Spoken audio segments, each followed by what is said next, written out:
ታሪኩ የሚጀምረው በአሜሪካ ሀገር ማሳቹሴትስ በሚባል ክፍለ ሀገር ውስጥ በሚገኝ አንድ እርሻ ውስጥ የሚሰራ አዳም ክሌይ የሚባል ሰውን እያስመለከተን ነው። አዳም ዝምተኛ፣ ስራውን የሚወድና ከሰው ይልቅ ከንቦች ጋር መዋል የሚያስደስቱ አይነት ሰው ነው። ፊልሙ የሚጀምረው አዳም ክሌይ በረጋ መንፈስ ከንብ ቀፎች ውስጥ ማር ሲሰበስብ በሚታይ ትዕይንት ነው። አዳም ንቦቹን የሚይዛቸው ልክ እንደ ጓደኞቹ ነው። ንቦቹም ቢሆኑ የሚወዱት ነው የሚመስሉት። አዳም ከንብ ማነቢያው ስፍራ ሲወጣም የእርሻው ቦታ ባለቤት የሆነችው ደጓን ወይዘሮ ፓርከርን ያገኛታል። ፓርከር አዳምን በጣም ስለምታከብረው ምሽት ላይ ወደ ቤቷ ለእራት እንዲመጣ ትጋብዘዋለች። አዳም ግን ትኩረቱ ሌላ ቦታ ነበር። ከግብዣው ወሬ ይልቅ በአካባቢው ያሉ ተርቦች ንቦችን እየገደሉብኝ ነው፣ ካልተቆጣጠርናቸው ሙሉ መንጋውን ሊያጠፉት ይችላሉ ብሎ ይነግራታል። አዳም ተርቦችን ልክ እንደወረው በላ፣ ንቦቹን ደግሞ እንደ ሰላማዊ ዜጎች ነበር የሚያያቸው። ፓርከር ምን ልታደርጋቸው አሰብክ ብላም ስትጠይቀው አዳም በዚያው ወፍራም ድምፁ እሱን ለኔ ተው ሙያ በልበን ይላታል። ከዛም ስለ ግብዣው ከልብ አመስግኗት ማታ ላይም እንደሚመጣ ነግሯት እሱም ወደ ንብ ማነቡ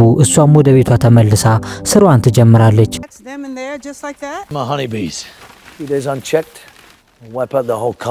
Mr. Clay, come back at supper time. Let me feed you. ፓርከር ዝቅተኛ ገቢ ያላቸውን የተቸገሩ ሰዎችን የሚረዳ የበጎ አድራጎት ድርጅት የምታስተዳደር ደግ ሴት ነበረች። ነገር ግን የዕለት ተዕለት ስራዋን ለመስራት ላፕቶፑን ስከፍተው አንድ አስደንጋጭ ነገር ተፈጠረ። ላፕቶፑ ቫይረስ እንደገባበትና መስራት እንዳቆመ ታስተውላለች። በስክሪኑ ላይ የምታያቸው መልእክቶች ግን ተራ ቫይረስ አይመስሉም። ፓርከር ሳታውቀው ወደ አንድ ትልቅ የሳይበር ወጥመድ ውስጥ እየገባች ነበር። ፓርከር በላፕቶፑ ላይ ለተፈጠረው ችግርም እርዳታ ለማግኘት ስትደውል ስልኩን ያነሱት ረዳቶች ሳይሆኑ ላፕቶፑን የጠለፉት ሃከሮች ነበሩ። እመቤት አይዞሽ እኛ እናስተካክለዋለን የምንልሽን ብቻ አድርጊ እያሉ ባደገኛው መረባቸው ውስጥ ከተቷት። I'm sorry, I'm not a computer person. What did you say the name of your product? Friendlyfriend.net. So you're about to see some windows open and close on your desktop.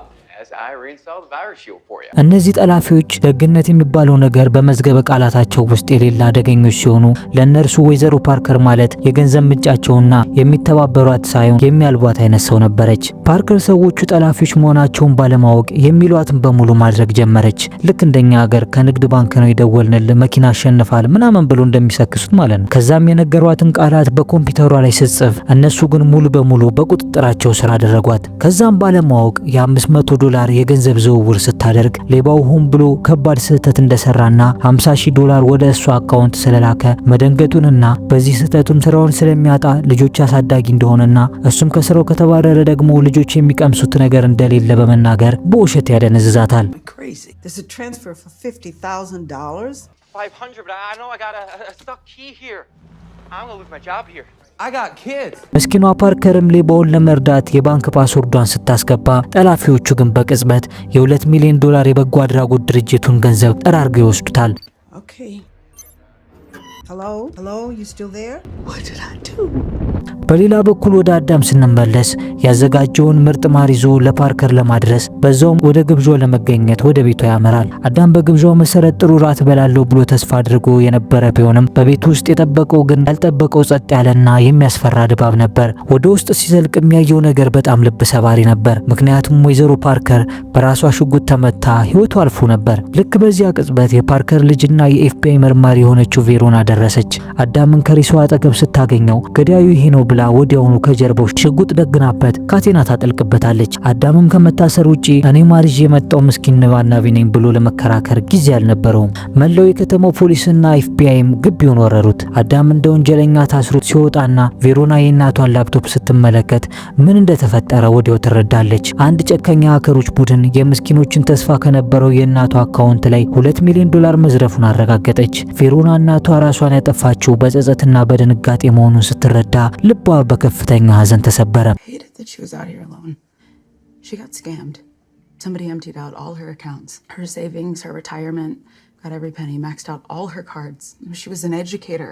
አዳም ግን በዝምታ ነገሩን ይታዘባል። በውስጡ ግን የንባናቢው ቁጣ እየፈላ ነበር። እነዚህ ሌቦች ንቦቹን ሳይሆኑ የማይነካውን አዳም እንደገና ቀሰቀሱት። ወይዘሮ ፓርከር የልጆች መርጃ ድርጅት ዳይሬክተርና አስተማሪ ነበረች። እነዚህ ሳይበር ሌቦች ግን የቆጠበችውን እያንዳንዱን ሳንቲም ጠራርገው ወሰዱባት። ቬሮናም በሐዘን ተሰብራ ኤፍቢአይ እንኳን እነዚህ ሰዎችን ማግኘት አልቻለም ስትለው አዳም ግን በዝምታ ነበር የሚሰማት። አዳም ከአሮጊት መስረቅ ልክ ከህፃን እንደመስረቅ ሊያስረክፉ ነው ብሎ አመነ።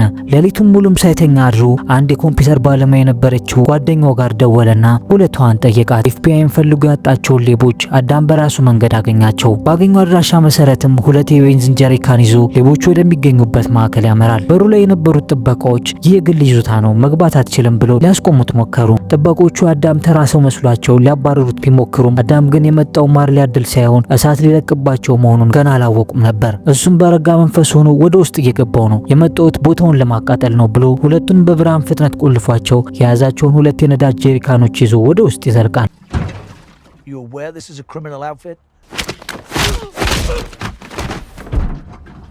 ከዛም ወደ ውስጥ ዘልቆ ገባና እያስገደደ ሁሉም ስራቸውን እንዲያቆሙ ያዛቸዋል። ግን ሁሉም ሌቦች በድንጋጤ ሲመለከቱት አዳም ልክ እንዳስተማሪ እኔ የምለውን ከኔ በኋላ በሉ አላቸው። ካሁን በኋላ ደካሞችንና ምስኪን የሆኑ ሰዎችን መቼም ቢሆን አልዘርፍም በሉ አላቸው።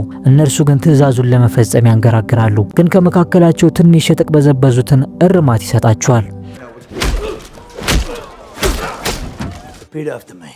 ከዛም ሁሉም ደንግጠው ያላቸውን ማለት ይጀምራሉ።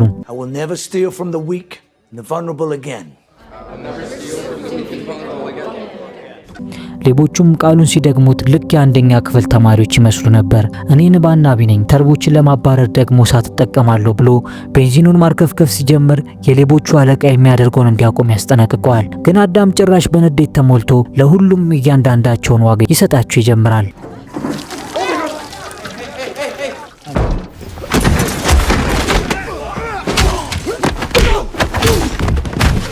ከዛም ቦምቦችን በየስልኮቻቸው ላይ ካጠመደ በኋላ ለዘርፉት ያሰባችሁት ምስኪን ሲደውል ስልኩን ካነሳችሁ ትጋያላችሁ፣ እዚህ ውስጥ ያለው ነገር ሁሉ ይጠፋል ሲላቸው ሌቦቹ ስርቆታቸውን ማብቃቱን ተረዱ።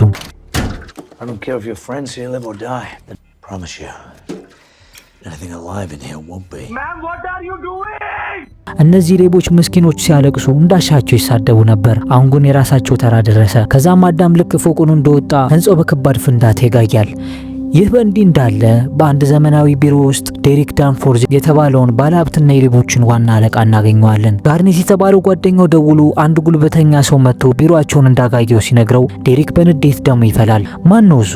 ስለምንድን ነው ያወራችሁ ብሎ ሲጠይቀውም ጋርኔት አናውቅም፣ ግን ስለ ንቦች ብቻ ነው የሚያወሩ ይለዋል። ዴሪክም በንዴት እየተንቀጠቀጠ ወዲያውኑ ታላላቅ ነፍሰ ገዳዮች እንዲቀጠሩና የፓርከርን ቤት እንዲያወድሙ ያዛል። እስኪ የሚያዋጣው ከሆነ እናያለን። ይህ በእንዲህ እንዳለ መርማሪዎቹ ምንም ጠብ የሚል ነገር ባያመጡም ምርመራቸውን ግን ወጥረው ይዘዋል። በዴሪክ የተላኩት ገዳዮችም ወደ አዳም እርሻ ቦታ ላይ ይደርሳሉ። አሮጌ ጭነት መኪናውንና የንብ ቀፎቹን ሲያዩት የትናንት የንባና ቤ ልጅ እያሉ ይፎክሩ ነበር። ገዳዮቹ አዳም ገበሬ መስሏቸው ነበር። ግን አዳም ቀፎውን ለመጠበቅ ሲል ማንኛውንም ሰው እንደ ቅጠል ለመሸምጠት ዝግጁ መሆኑን አልተረዱም። ወደ እርሻውም ቦታ ገብተው የንብ ቀፎቹን በጥይት ይደበድቡታል። በዚህ መሃል አዳም ግን በዝምታ ስራውን መስራት ጀመረ። እንዲሁም የዴሪክን ሰዎች ጣት እየቆረጠ አሁኑኑ ማን እንደላካችሁ ተናገሩ እያለ ሚስጥራቸውን ያስወጣቸው ጀመር።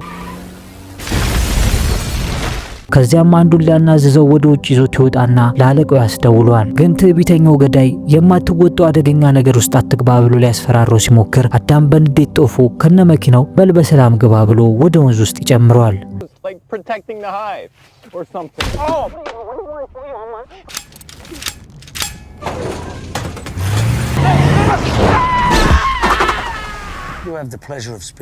ከዛም በሌባው ስልክ ለዴሪክ ደወለለት። ዴሪክ ስልኩ ሲነሳ የላካቸው ገዳዮች አዳምን የገደሉት መስሎት በጉጉት ነበር ያነሳው። ነገር ግን አዳም ነበር ያዋራው።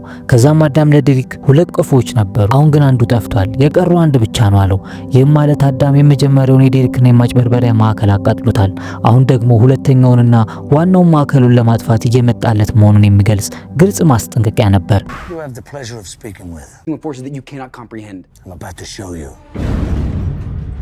በሌላ በኩል ቬሮና ስለ አዳም ማንነት መረጃ ለማግኘት እየጣረች ነው። ኤፍቢአይ የዲጂታል መረጃ ቋቱን ቢያገላብጥም ስለ አዳም ክሌ አንድም ቃል ሊያገኝ አልቻለም። ሰውየው ልክ እንደ መንፈስ ሆነባቸው።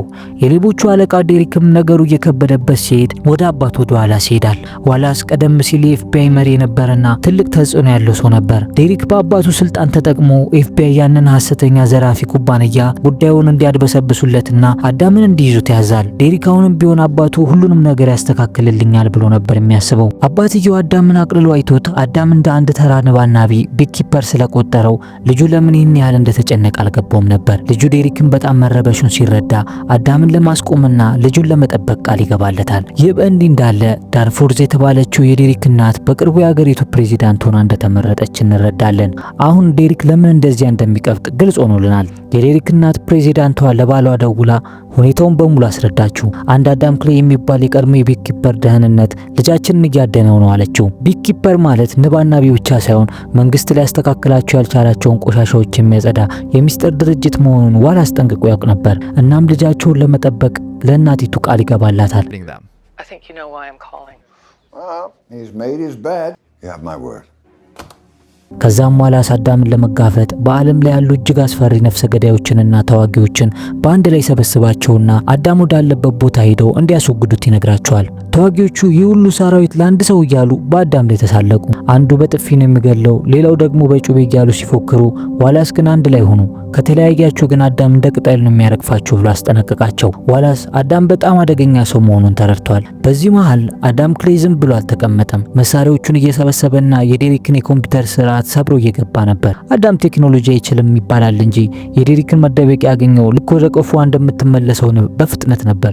ወደ ዴሪክ ስንመለስ ደግሞ ዴሪክ ናይን ስታር በተባለ ግዙፍ ህንጻ ውስጥ ተሸሽጓል። ይህ ህንጻም ቢሆን ሰዎችን ለማታለል የተቋቋመ የጠለፋ ማዕከል ነበር። የዴሪክ አባት ዋላስ አዳም በማንኛውም ሰዓት በሩን ሰብሮ ሊገባ እንደሚችል ስለገመተ ኤፍቢአይ በበሩ ላይ እንዳሸን እንዲሰፍሩ አደረገ። ፖሊሶቹም ጥበቃቸውን አጠናክሮ ሳለ አዳም ከየት መጣ ሳይባል መሃላቸው ብቅ ብሎ ለሁሉም ሰላምታ ሰጥቷቸው አንድ በአንድ አራገፋቸው። Hey, there are no other entrances.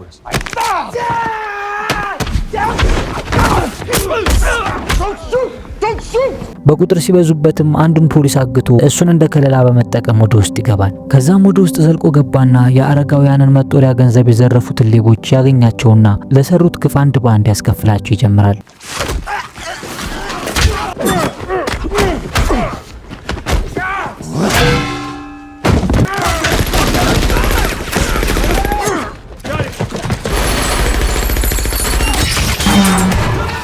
የኤፍቢአይ መርማሪዋና የሟቿ ፓርከር ልጅ የሆነችው ቬሮናም በበኩሏ ሕግ በማስከበርና የእናቷን ዘራፊዎች በመበቀል መካከል ውስጥ ተወጥራ ትገኛለች።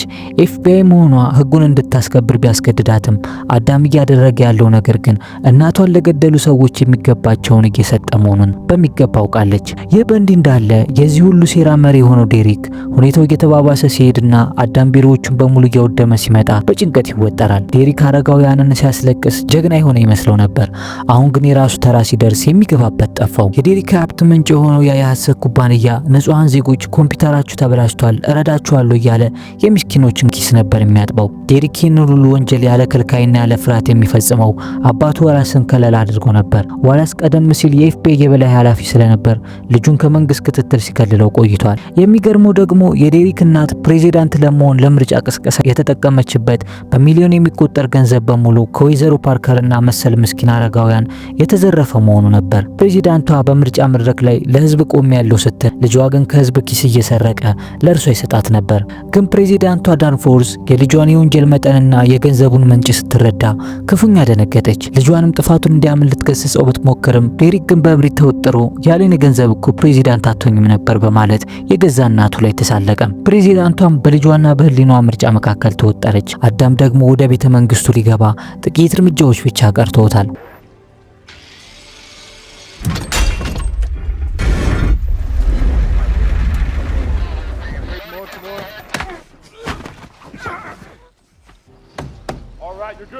ዋላስ አዳምን ለማስቆም በዓለም ላይ ያሉ እጅግ አስፈሪ ተዋጊዎችንና ነፍሰ ገዳዮችን ቢያሰልፍም አዳም ግን ሁሉንም እንደ ተራ ነገር አራገፋቸው። አዳም ሁሉንም ጥበቃዎች አልፎና ቦምቦቹን በማፈንዳት ወደ ፕሬዚዳንቷ ቤት ዘልቆ ገባ።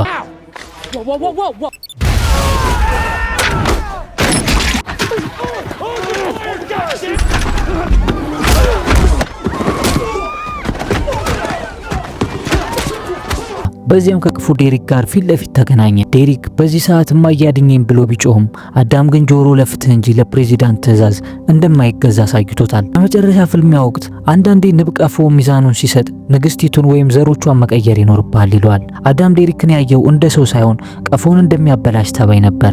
ለምስኪኗ ፓርከርና ለሺዎች አረጋውያን እንባ ቀጥተኛ ተጠያቂ የሆነውን ዴሪክን ያለምንም ርህራሄ ይቀጣዋል። Bye, Mom. ፕሬዚዳንቷ ዳርፎዝ የልጇን ሞት ባይኗ ብታይም አዳም ግን ጥፋተኛዋ አንቺ አይደለሽም በሚል እይታ ምንም ሳያረጋት ይተዋታል። ፕሬዚዳንቷም ስልጣን ልጇን ሊያደንላት እንዳልቻለ በሐዘን ትረዳለች። በመጨረሻም የኤፍቢአይ መርማሪዋ ቬሮና መታ አዳምን በሽጉጥ ደግና ልታስቆም ሞከረች። ቬሮና ሕጉ ሊቀጣቸው ያልቻለውን አባታቸውና እናታቸው የሸፈኑላቸውን ወንጀለኞች አዳም ስለቀጣቸው በውስጡ ያለውን ፍትህ እያዳመጠች ነበር። አዳም በባህር ዳርቻው በኩል በስውር ሲያመልጥም ዝም ብላ ተመለከተችው። Goodbye, Adam Clay. የታሪኩ ቁም ነገር ግልጽ ነው። በዓለም ውስጥ ሁልጊዜ ጥሩ ነገር አለ። ነገር ግን እንደ ዴሪክ ያሉ ስግብግብ ሰዎች በስተው ቀፎውን ሲያበላሹ ፍትህን ለማስከበር እንደ አዳም ያሉ ንባናቢዎች የግድ ያስፈልጋሉ። ይህ ኢትዮ ፊልም ስኪዩጊ ጋር ነው። እነዚህን የመሳሰሉ ምርጥ ፊልሞችን ወደ እናንተ ለማቅረብ ፊልሙን ከማየት ጀምሮ የትረካ ጽሑፍ ጽፎ ኤዲት አድርጎ ወደ እናንተ ለማድረስ የቀናት ጊዜያትን ይፈጅብናል። እናንተ ግን ላይክ እና ሰብስክራይብ ለማድረግ ሐሳባችሁንም ኮሜንት ላይ ለመጻፍ ሰከንዶች ብቻ ነው የሚፈጅባችሁ። የምንሰራቸው ስራዎች ከተመቿችሁ ላይክ፣ ሼር፣ ሰብስክራይብ በማድረግ ሁሌም አብረን እንሆን። ስለተመለከቱን ከልብ እናመሰግናለን። ይህ ኢትዮ ፊልም ስኪዩጊ ጋር የተሰኘው ቻናላችን ሁሌም ማክሰኞ፣ ሐሙስና ቅዳሜ ከምሽቱ 1 ሰዓት ላይ ሁሌም እንደዚህ አይነት ምርጥ ፊልሞችን ወደ እናንተ ያደርሳል። እናንተም ሰብስክራይብ በማድረግ ቤተሰብ ይሁኑ። ምክንያቱም ሰብስክራይብ ካረጉን ሁሌም አብረን ነን።